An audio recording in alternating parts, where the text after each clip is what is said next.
So preaching is always an interesting thing for a pastor. You know, on the one sense, it's a lot of fun because you do enjoy preaching and you enjoy sharing the word of God and encouraging and challenging people and seeing how people's lives are changed. Yeah. And when preaching goes right, it's pretty awesome. Yeah. But man, when preaching goes wrong, it can go really wrong. Yeah. And I remember I've had that happen. I remember one time at Ridgeline Church, I'm preaching and I'm telling a story. It's a narrative story, and I'm going verse by verse. And so one of the things we used to do there is we used to do what's called topical expository. So we would have like a 4-week series on a topic, but then we would pull passages that were actual expository verse by verse. That's kind of how we did that, and it worked for us really well. We enjoyed that. Well, I was explaining a story one time, and I was getting a little too animated. Sometimes I get a little too charismatic, animated.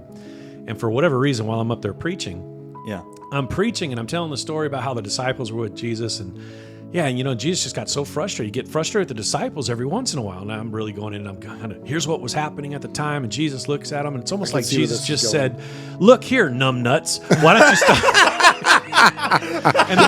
And the moment I said that from the stage, the entire audience started rolling. They lose it. I mean, people are falling over. It was bad.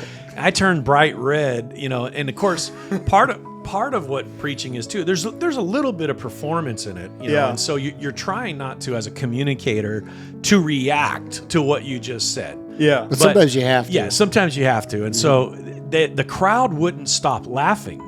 You know, and I'd come right back. I go, you know, I just doubled down. Oh, you didn't believe that Jesus could say that? Well, let me tell you, when he talked about the sons of vipers, or you brood of snake, you know, all this kind of stuff. And so I'm like doubling down instead of like just admitting that you blew it. I blew it. I'm doubling down, and every time I doubled down, they would just laugh more and more and more. And so finally, I'm like, folks, God's not in the building. Let's just close out the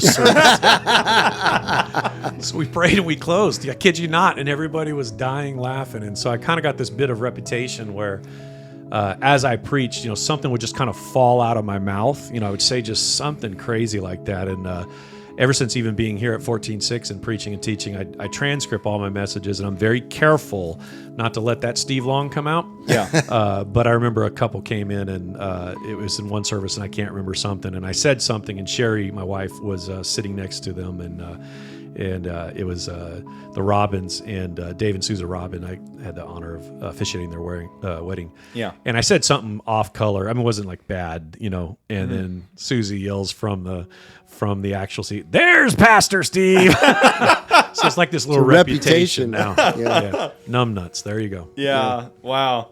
Mm-hmm. You know, I think it's really cool to like preaching stories, and you think about, like, pastors aren't perfect. We have our moments where I'm a pastor in training, so I'm not an ordained pastor yet. But I've had my moments when I'm preaching where it's like, you have moments where it really tests you and you have to rely on the Lord's strength to pull you through it. There is a humility in it.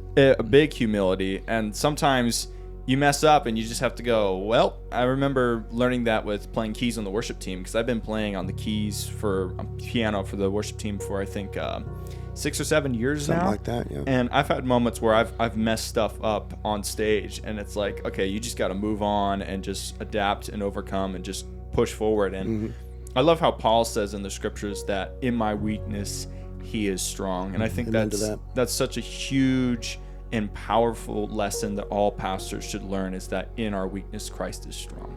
Yeah, if I could add to that, I would say this, that the messages I thought were the most horrible, the ones where I was up late all week dealing with problems, and usually it's people problems. They never go away no matter where you're at. Yeah. And you didn't prepare the day and a half or 2 days that it takes to write a message, both in just like actual writing, but prayer and study and looking up things. And I would stumble into a weekend with a message, right? And I just thought, gosh, that was the worst message ever. And that's the one. And that's the one that God used, man. It was the craziest thing. Just to show you that you ain't running nothing. That's right. It's like every time you'd say, hey, I used a donkey in the Old Testament, I can use you.